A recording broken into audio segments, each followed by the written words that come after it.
Good morning बच्चों। आज हम मोरल साइंस पढ़ने वाले हैं। तो देखो, आज मैं आपको पढ़ाने वाली हूँ मोरल साइंस में chapter number 9। Okay, chapter number 8 मैंने भी पढ़ाया नहीं है, मैं जानती हूँ, पर सबसे पहले मैं भी आपको पढ़ाऊँगी चैप्टर नंबर 9। उसके बाद हम देखते हैं चैप्टर नंबर 8 को। ओके बच्चों, तो आज हम चैप्टर नंबर 9 पढ़ने वाले हैं। देखिए चैप्टर का क्या नाम है, संत कबीर। ये है आपके चैप्टर का नाम, क्या है, संत कबीर।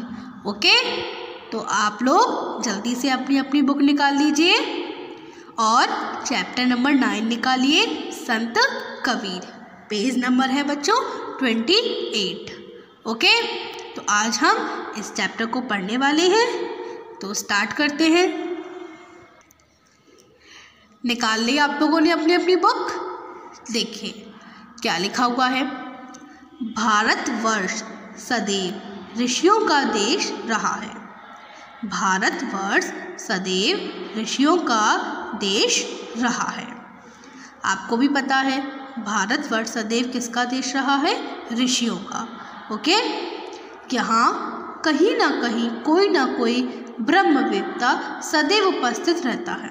देखो, राम जी, कृष्ण जी, तुलसीदास जी, कबीरदास जी, ये सब क्या है, ब्रह्मवेत्ता हैं। ठीक इसी तरह एक गरीब निम्न परिवार में कबीर का जन्म हुआ। इसी तरह क्या हुआ, एक गरीब निम्न परिवार में कबीर जी का जन्म हुआ।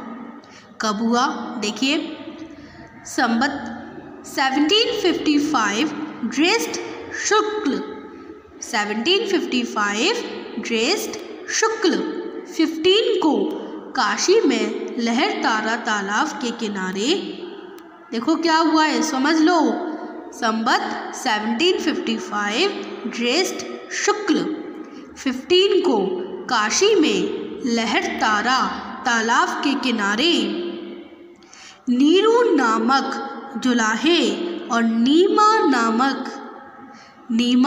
नाम की उसकी पत्नी को कबीर जी वरदान के रूप में प्राप्त हुए। देखो कौन से तालाब के किनारे, लहरतारा तालाब के किनारे। किसको, नीरू नामक जुलाहे और नीमा नाम की उसकी पत्नी। नीरू नामक जुलाहे की पत्नी कौन थी, नीमा। उनको कबीर जी वरदान के रूप में प्राप्त हुए थे। ओके, आगे पढ़े, चलिए देखो आगे क्या लिखा है। कबीर जी को नीचा समझकर श्रवण साधुओं ने शिष्य नहीं बनाया था। मतलब कबीर जी को नीचा समझ लिया था, गलत समझ लिया था, तो साधुओं ने, श्रवण मतलब सारे साधुओं ने उनको शिष्य नहीं बनाया था। शिष्य मतलब उनको स्टूडेंट नहीं बनाया था। ठीक, पहले क्या होता था, गुरु शिष्य होते थे। एक गुरु होते थे, ठीक है, जैसे मैं आपकी गुरु हूँ, मैं भी आपकी टीचर हूँ, ऐसे ही पहले गुरु होते थे। तो जो बच्चे होते थे वो गुरु की हर बात को मानते थे, हर सिद्धांत को मानते थे, उनकी नीति को समझते थे, ठीक है, उन्हीं की आदर्शों पर चलते थे। ऐसे ही कबीर जी को नीचा समझ लिया गया था, तो साधुओं ने उनको शिष्य नहीं बनाया था। ठीक, हताश होकर कबीर मणिकर्णिका, मतलब कबीर बहुत हताश हो गए थे, बहुत नाराज़ हो गए थे। ठीक, तो क्या हुआ, कबीर जी बहुत नाराज़ हो गए और मणिकर्णिका गंगा का नाम क्या है, मणिकर्णिका गंगा की शरण में जाकर समर्पित हो गए। मतलब कबीर जी बहुत नाराज़ हो गए और उन्होंने क्या किया, गंगा जी की शरण में जाकर समर्पित हो गए। सारी रात कबीर सीढ़ियों पर पड़े रहे। सारी रात क्या हुआ, कबीर जी सीढ़ियों पर पड़े रहे, पर गंगा मैया अपने लाल की चिंता करती रही। पर जो गंगा मैया थी वो अपने लाल की चिंता करती रही। देखो इस नदी में जाके कबीर जी समर्पित हो गए और सीढ़ियों पर पड़े रहे। जो गंगा मैया हैं वो अपने लाल की चिंता करती रही और अंधेरे में ही स्वामी रामानंद, एक स्वामी थे जिनका नाम था रामानंद, स्वामी रामानंद जी को अपनी प्रेरणा से बुला दिया। गंगा मैया ने स्वामी रामानंद जी को अपनी प्रेरणा से बुला लिया। ठीक, स्वामी जी का पैर जैसे ही कबीर की छाती पे पड़ा, स्वामी, एक ये बहुत बड़े गुरु थे जिनका नाम था स्वामी रामानंद।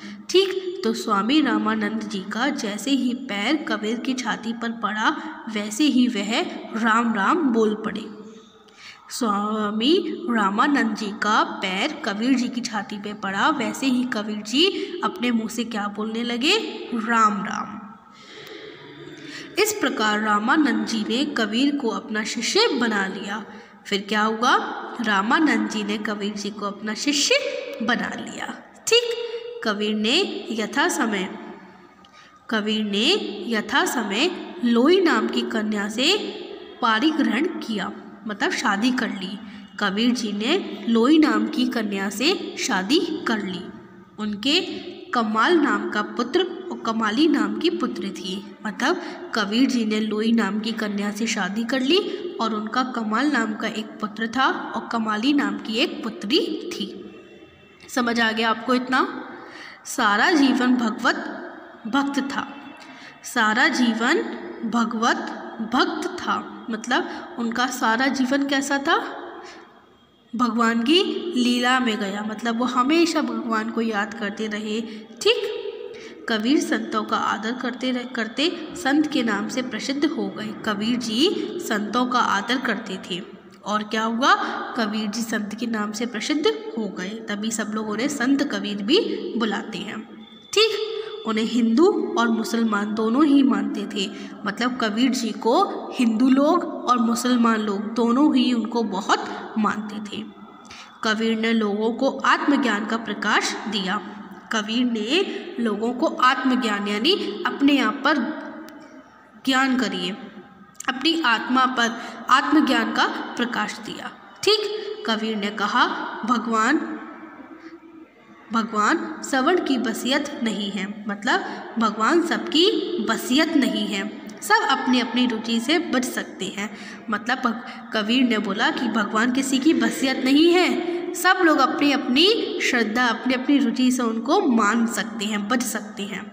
ओके, धर्म के नाम पर ढोंग करना बड़ी भारी पाप है, मतलब धर्म के नाम पर ढोंग करते हो, भगवान को याद नहीं करते हो, उनकी बुराई करते हो और ढोंग करना, ठीक, वो बहुत बड़ा पाप है।